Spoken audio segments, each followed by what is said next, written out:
په دې باندې موږ تاسو پوه یو علماو نه بار اورېدلي چې دې حقونه دي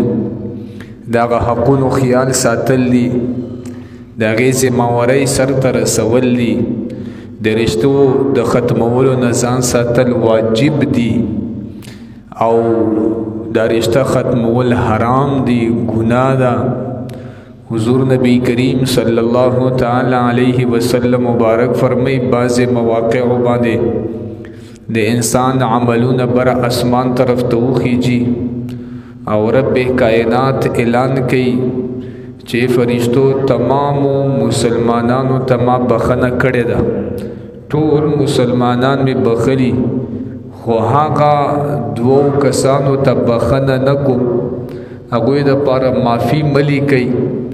چې کوم دوو مسلمانانو په خپل منځ کې رشته او تعلق ختم کړی که دوی توبه وویسته او رشته یې بحال کړه خو بیا مې ورته بخښنه شته دی او که نه دوی هم دغسې په خپل حال باندې وي فرشتو ته الله تعالی امر کوي چې دا مې معاف کړي نه دي نو تاوان دی په دې باندې خو هر سړی پوهېږي چې الله تعالی دې معاف نه کړي خو تاوان دی نو ځکه د رشتو خیال ساتل دا لازمي دي